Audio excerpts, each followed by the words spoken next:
Baystaterunning, powered by both Marathon Sports and special thanks to Hoka for sponsoring this preview.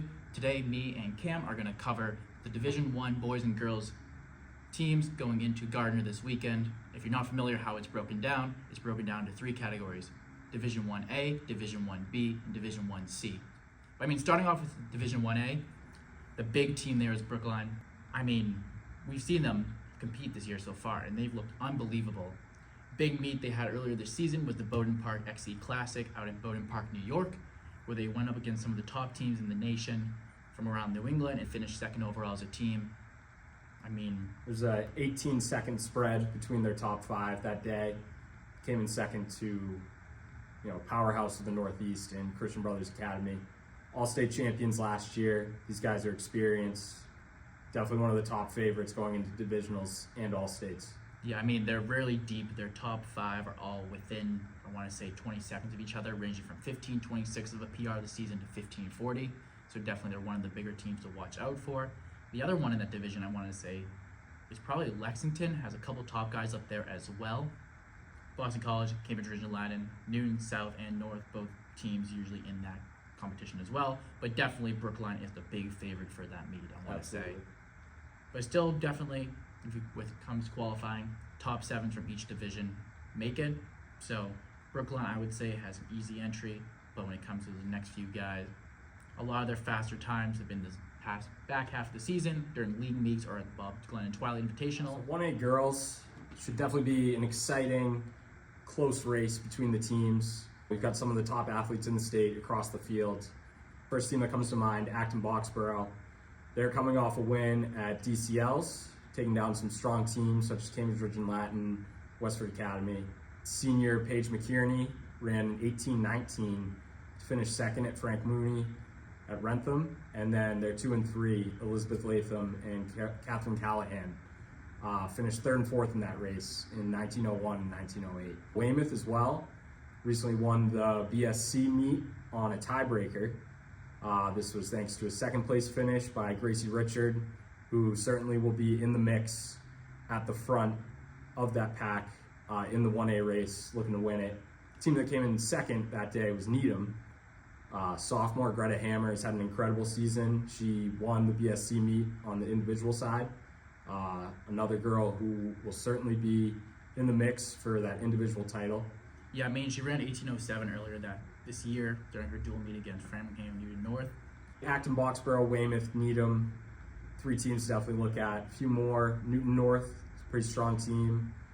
Brookline as well. Werner probably be in the mix as well to get that individual title. Abigail Hennessy from Westford Academy as well, looking to get that individual title at the 1A race. You can't count out Cambridge Regional Latin as well. Absolutely. They're one of the top 10 teams we had ranked going into this postseason, both with two athletes going sub-19, both earlier this year. Both of them, I believe, were at Frank Kelly when they ran that. So definitely a little bit earlier in the season, but hopefully they can come around to the back half. That's the coverage for Division 1A. Let's go on to B then. Boys, I think this is where you're going to see a lot more closer of a race between the top three guys in this division. Grafeo and Bergeron from Westford Academy have been making some noise on the cross-country community recently. Definitely. Both, we really haven't seen Bergeron run since OSI or Ocean State Invite earlier this fall, but we talked to him, was it yesterday? Yeah. He's going to make a comeback for this divisional meet and focus a lot more on to going into postseason. And then, Jack Grafeo as well. Had an unbelievable season so far. Ran 14:57 down at the Twilight meet down in Falmouth, won that race. And then on the other side of the state, Belmont, Jared Reif at the Middlesex League Meet of Champions ran, I believe it was a 15:17. Not far behind is Sean Fleming from Natick, and a bunch of the Winchester and Natick guys are also kind of thrown in there. But Winchester is a team I want to talk about. They've had an unbelievable year so far. Really had that tight, close pack of guys where I think they could really make some true damage on the course. But I think Westford Academy duo of Jack and Paul are going to be the true winners there. Definitely. Paul not racing since Ocean State. It's kind of given Jack an opportunity to step up and kind of show the rest of the state how much talent he has as well as their number 2 runner. Glen Twilight meet, he took the win and actually ran under 15. And even on a fast course, traditionally the Twilight it's very impressive. Wellesley and Tyler, both from Winchester at the Middlesex League Championship meet, ran both 15:37, 15:44. It's a quite, I want to say a little bit of a faster course, but definitely having those two together is really going to be a good pack going into this high competitive field. Yes. So 1B girls. Right now it's looking like a pretty close battle between Arlington and Marshfield at the front on the team side. We'll talk about Arlington. They had a 17-second spread between their top 5 in their win at the Middlesex League meet, led by their number 1, Evie Lazon. So very impressive team running. Marshfield just came off I believe, 24-point win at the Patriot League meet. They're led by Eleanor Angeles Whitfield. She'll certainly be one of the girls towards the front of the pack, looking to get that individual title. North Andover had a 2nd place finish at Frank Kelly a few weeks ago. Definitely a strong team there. Wellesley, always pretty strong running program all 3 seasons. They'll certainly be in the mix to qualify and place high at the divisionals. And then Barnstable as well has had a pretty strong season. Ava Bullock, the junior, she should be in the mix up front as well for the individual title. Mile split has Arlington ranked 2nd in the state. Not a bad ranking if I do say so myself. We had them at Baystaterunning as 2nd as well, just behind Oliver Ames. But I mean, looking at some of their times from throughout this year so far, PR-wise, it's a pretty close time frame. If they can all really get onto the same mojo and really go for that same pace, it'd be a really close race for Arlington to really be up there. But definitely Arlington and Marshfield, I would say, are our favorites for this division. Big one right away that's standing out to me, I want to say, is Steve White's time from Twilight, the 15:36 PR. Not far behind him at the same race was Nicholas from Sharon, 15:40. I think those two are going to be some of the closer guys we're going to see individually in this race. When it comes to 1C, a lot of the teams are really close across the board. Algonquin, Marshfield, Hingham, Reading, Oliver Ames, all great programs. Down the field a bit, Milton, Woburn, Hopkinton. It's a really tough field, I feel like, for 1C. Kind of similar to the Division 2 a few years back during track. A lot of good teams, a lot of close style teams who are very close in times. Yeah, I'd say this one is looking pretty wide open. Reading, I mean, that's a team that is a very tight field as well. Both their top 2 guys, Brian running a 15:55 at their league meet championship, and at the same meet as well, Graham Goodwin 15:58. We have 3-second difference. Where I mean, it's going to be one of those races where individually I think we'll focus a little bit more on that. There's no real big team standouts like we had for Brookline, for Boyd earlier in D1. But I mean, Reading, they finished 3rd at the Middlesex League meet with 71 points.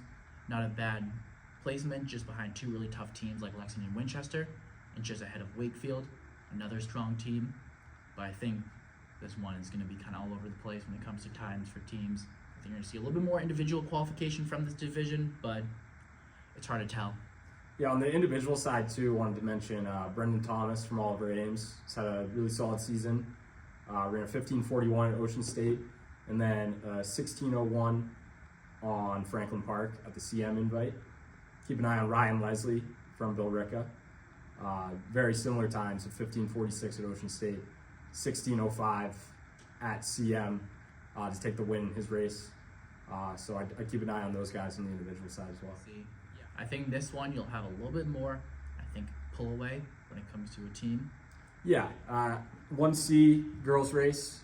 It's looking like Oliver Ames will be the strong favorite in that race. They've had pretty impressive season. Just recently at the league meet, had a victory on Hawkmock League Championship, 22 points in that meet.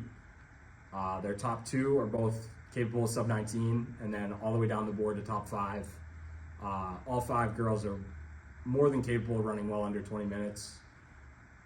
Katie, their number 1, has had a very, very strong season. So that's probably my clear favorite there. Should definitely mention Hopkinton as well, be in the mix amongst the teams. Elise Rodoa, They're number one. Central Catholic as well, strong team. Megan Moran of Westfield, I wanted to mention, ran 18:09 to win the senior race at state coaches on Rentham. So she should be right there towards the front.